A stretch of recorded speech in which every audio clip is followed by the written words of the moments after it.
All right, everybody, welcome back for another deep dive. This time we're getting festive Yes. and exploring the connection between the cosmos and Christmas traditions. Mm. We're diving into a really unique book called Starlight Noel, A Cosmic Journey Through Christmas Mysteries. Mm-hmm. And this book, it kind of takes the whole astrology thing. Right. You know, like how people say your birthday can influence your personality, Mm-hmm.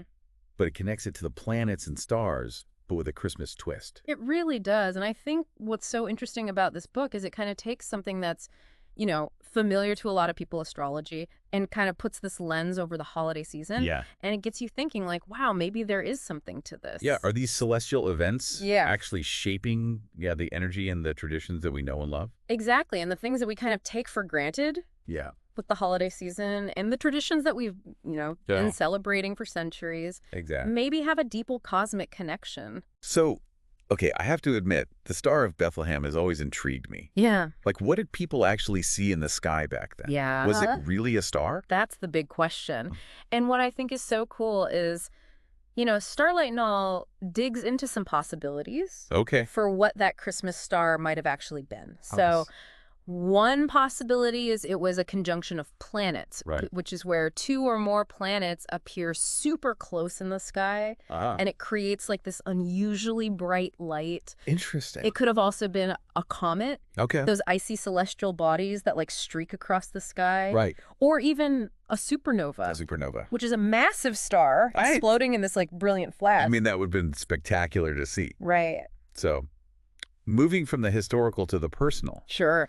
I'm really curious about how Starlight Noel links specific zodiac signs to holiday experiences. Well, one thing that really struck me when I was reading this was how each zodiac sign is connected to a specific aspect of the holiday season. Right. So, for example, let's take Sagittarius, those fiery Sagittarius folks. Okay. They might be the ones who are like planning those elaborate holiday getaways Oh. or throwing like the most outrageous Christmas parties. Okay. They bring that adventurous, Right. go big or go home energy to the holidays. That's so true. Yeah. I know a few Sagittarius friends who definitely fit that description. Yeah.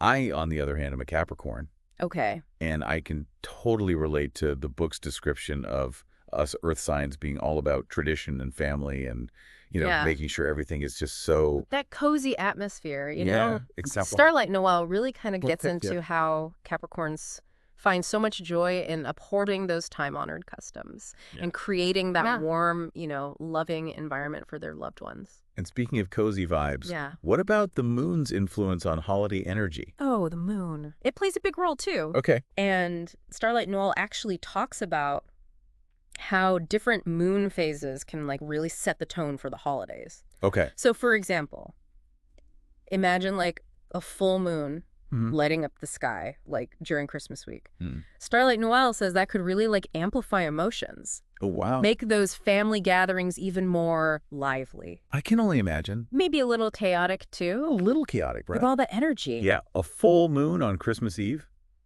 sounds both magical and a little intense. Right, it's this push and pull, but then when you think about a new moon Yeah. falling during the holiday season, that energy kind of shifts a bit. Okay. And Starlight Noel suggests that it becomes more about quiet reflection, Okay. introspection, Mhm. and setting intentions for the new year. Okay. It's almost like a cosmic invitation to pause and recharge before the new year begins. So, okay, this is where it gets really interesting to me. Oh. The book actually links specific cosmic events, Yes. like meteor showers and eclipses, Yeah. to the holiday season. Yeah, and I love this part Okay. because it really makes you think that, these events aren't just happening like in the background. They're Mhm. actually adding these layers of meaning and Yeah. energy to our celebrations.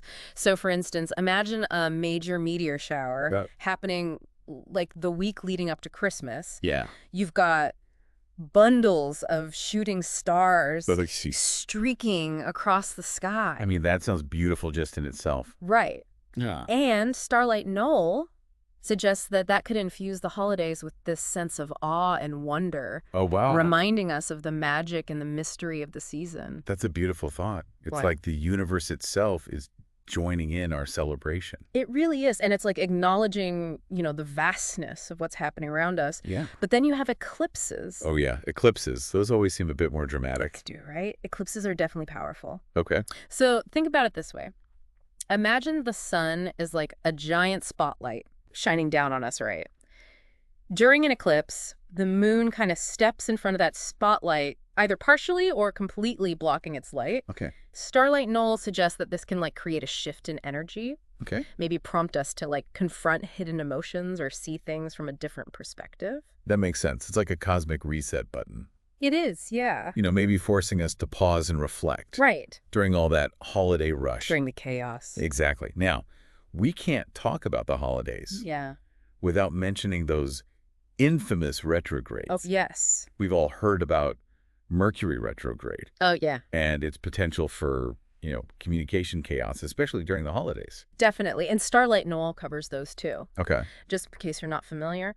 Retrograde happens when a planet appears to be moving backwards in its orbit from our perspective on Earth. It's not actually going backwards. Right. It's like an optical illusion. Exactly. But astrologically speaking, it's believed to have this influence on us down here. Mm-hmm. And Mercury retrograde in particular is notorious for causing communication mishaps, travel delays, technological glitches. So basically, if my holiday travel plans go haywire, I can blame it on Mercury retrograde. Well, Starlight Knoll doesn't necessarily say to blame Mercury entirely, but it does suggest being extra mindful about potential misunderstandings and approaching communication with just an extra dose of patience during the holidays, right? Especially if Mercury's in retrograde. Good advice. Well, it seems like Starlight Knoll offers a fascinating new perspective on Christmas. It does. Blending, astronomy, astrology, and our cherished traditions. I think it encourages us to really, as we gather with our loved ones this year, look up at the night sky and consider what cosmic events are unfolding above you. Could they be adding an extra layer of magic and meaning to our celebrations? That's a beautiful thought to carry with us this holiday season. Wishing you all a joyful and insightful celebration. We'll see you next time.